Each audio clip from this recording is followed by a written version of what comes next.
28 June 2024 Hazrat Maulana Zahirul ইসলাম সাহেব দামাত বারকাতুহুমের জুমার পরের মজলিসে গুরুত্বপূর্ণ আজিম ও শান সংক্ষিপ্ত বয়ান। কমলপুর মাদ্রাসা মসজিদ, গাছতলা ঘাট, ভৈরব। আল্লাহ রসুলহিল করিম, আম্মা বাদ। তো যেটা বলতেছিলাম, দ্বীনের কাজ এক বিষয়, দ্বীনের বুঝ ভিন্ন বিষয়, আর দ্বীনদার হওয়া এটা আরেকটা বিষয়। একজন মানুষ দ্বীনের কাজ করে, তার নিজের মধ্যে দ্বীন আছে কিনা, এবং আবার দ্বীন আছে কিন্তু দ্বীনের বুঝ নাই। শত শত হাজার হাজার আলেম ওলামা এমন আছে যাদের মধ্যে দ্বীনের বুঝ নাই, আলেম কিন্তু দ্বীনের বুঝ নাই। তিনটা বিষয়, দ্বীনের খেদমত বিভিন্নভাবে হচ্ছে। এরপরে দ্বীনের বুঝ এটা খুব কম লোকের। আবার দ্বীনদার হওয়া, আমার নিজের মধ্যে দ্বীন আছে কিনা। এমন সুন্দর সুন্দর মানুষ, দাড়ি পাকা, মাশাল্লাহ, টুপি, হাজি সাহেব, গায়ে পাঞ্জাবি পায়জামা, সবই ঠিক আছে, কিন্তু এই গোপনে গোপনে সুদের সাথে সম্পর্ক, তো সবই তো বরবাদ করলো। আবার সব ঠিক আছে, খায়ও হালাল, ইবাদত বন্দেগীও করে, কিন্তু আচরণ খারাপ, স্ত্রী সন্তানের সাথে আচরণ খারাপ, বা স্টাফের সাথে আচরণ খারাপ, বা ধনীকে এক নজরে দেখে, গরিবকে আরেক নজরে দেখে। যিনি সম্মানিত তাকে সম্মান দিতে হবে, দুনিয়ার লাইনে যারা সম্মানিত সম্মান দেওয়া, দ্বীনি লাইনে যারা সম্মানিত সম্মান দেওয়া, যাদের পদ বড় তাদেরকে সম্মান দেওয়া, সেটা ঠিক আছে, কিন্তু গরিবকে ঘৃণার নজরে দেখা এটা ক্ষতিকর। কোনো রিক্সাওয়ালা, কোনো দিনমজুর, কোনো ভিক্ষুক, নিম্ন থেকে নিম্ন শ্রেণীর মানুষকে ঘৃণার নজরে দেখা যাবে না, এবং ব্যবহারের ক্ষেত্রে তারতম্য করা যাবে না,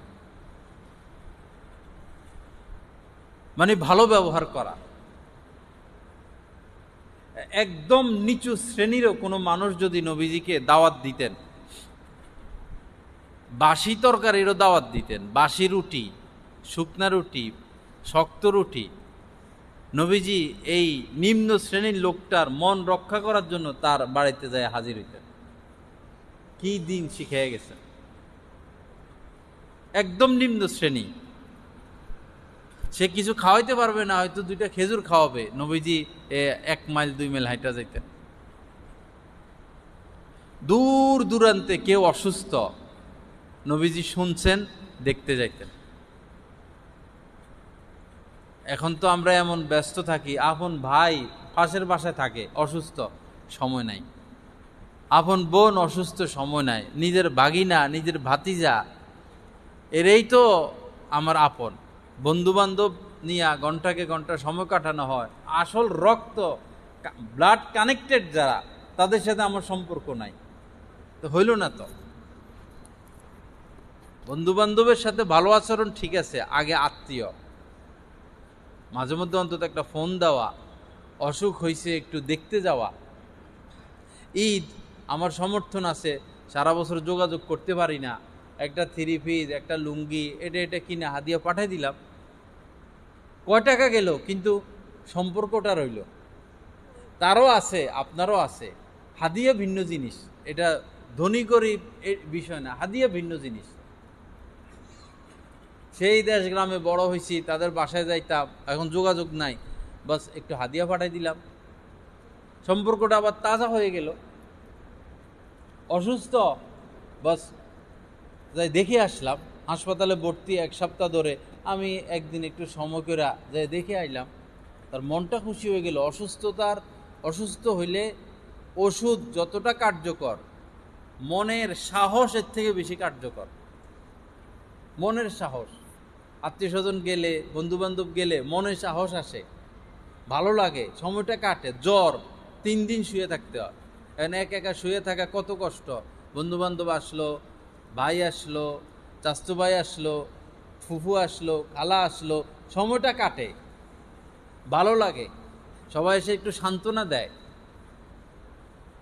সান্ত্বনা অনেক মানে ভারী বিষয়। একজন মানুষ আত্মহত্যা করে বসবে, এত দুঃখ তার, আত্মহত্যা করবে, এই মুহূর্তে সে যদি একটা সান্ত্বনা পায়, ওই আত্মহত্যা থেকে সে ফিরে আসে।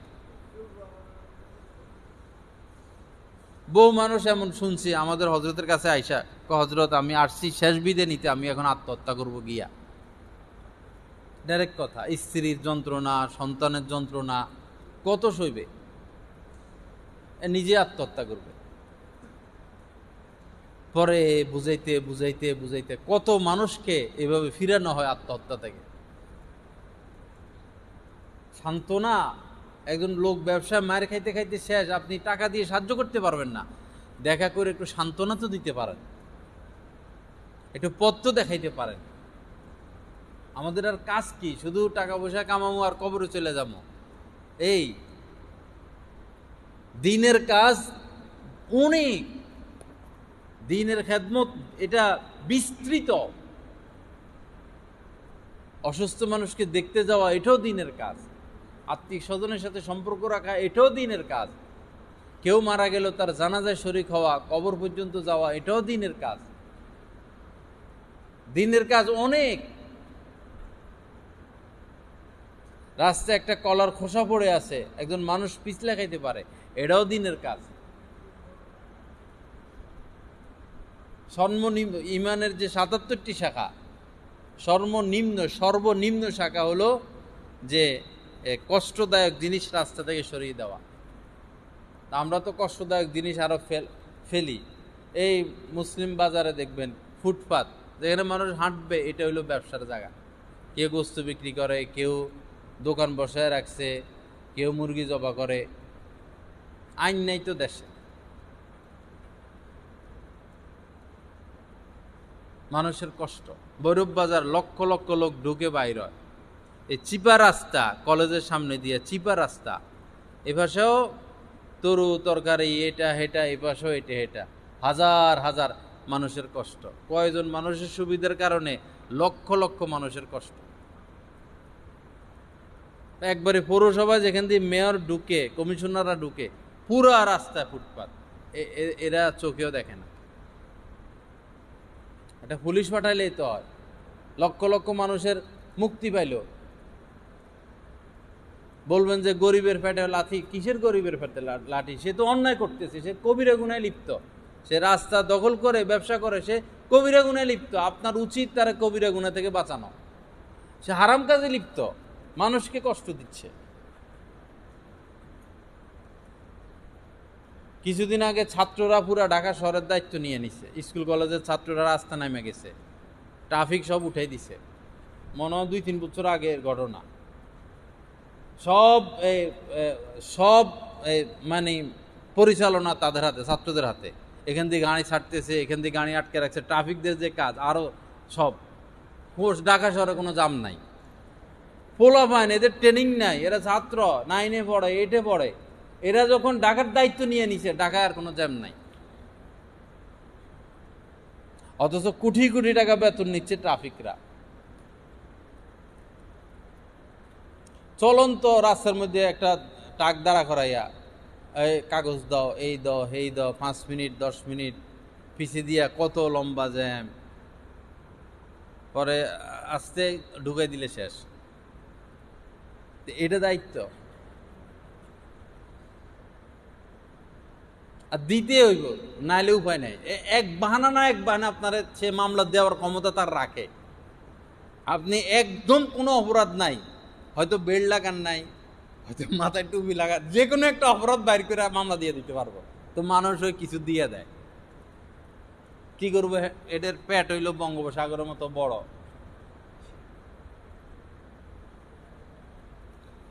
যাই হোক, দিনের কাজ বিস্তৃত।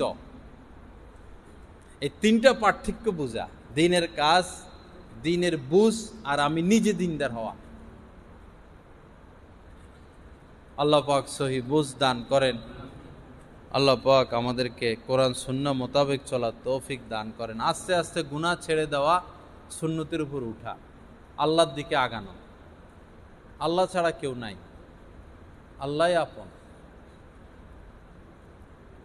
আল্লাহ রাসূল, এই যে আল্লাহ রাসূলের সুপারিশ ছাড়া কাহারও উপায় নেই। কোনো গাউস, পীর, মাশায়েখ কেউ নাজাত পাবে না, নবীজির শাফাত লাগবে। এজন্য কমপক্ষে অন্তত 100 বার দুরূদ শরীফ পড়া, আর সুযোগ সুবিধা মোতাবেক যাদের সামর্থ্য আছে ঘুরে আসা, সালাম দিয়ে আসা। এটা জিয়ারত, সাক্ষাৎ। নবীজি দেখেন কবর থেকে কারা কারা আসলো, কিন্তু সেখানে যাইয়া ছবি না তোলা, এই পাপে জড়িত না হওয়া। আল্লাহ পাক আমাদেরকে তৌফিক দান করেন, আল্লাহ পাকের সাথে সুসম্পর্ক নসিব করেন। ওয়া আখিরু দাওয়ানা আলহামদুলিল্লাহি রাব্বিল আলামিন, সাল্লাল্লাহু আলা নবিয়িল কারীম। হযরত ওয়ালা দামাত বারাকাতুহুমের প্রতিটি বয়ান পাচ্ছেন নেটের মাধ্যমে, টেলিগ্রামের মাধ্যমে। প্রথমত গুগল প্লে স্টোর থেকে টেলিগ্রাম অ্যাপসটি ডাউনলোড করতে হবে। তারপর টেলিগ্রাম অ্যাপসে প্রবেশ করে নিজের মোবাইল নাম্বার এবং একটি ভেরিফিকেশন কোড প্রদানের মাধ্যমে অ্যাকাউন্ট খুলতে হবে। অ্যাকাউন্ট খোলার পর ডান পাশে উপরে একটি সার্চ আইকন থাকবে, ওইখানে বাংলায় লিখতে হবে বয়ানে মাওলানা জহিরুল ইসলাম সাহেব, অথবা ইংরেজিতে @বয়ানবিডি। তারপর চ্যানেলে প্রবেশ। পরবর্তী কাজ হলো নিচে জয়েন আইকন থাকবে, ওইখানে ক্লিক করা। জয়েন হয়ে যাওয়ার পর পূর্ববর্তী আপলোডকৃত সকল বয়ান আপনারা পেয়ে যাবেন খুব সহজে। আলহামদুলিল্লাহ, প্রতি ইংরেজি মাসের শেষ শুক্রবার কমলপুর মাদ্রাসা মসজিদে মাসিক ইজতেমা অনুষ্ঠিত হয়। উক্ত মজলিসে অংশগ্রহণ করার জন্য সকলের প্রতি দীনী দাওয়াত রইল।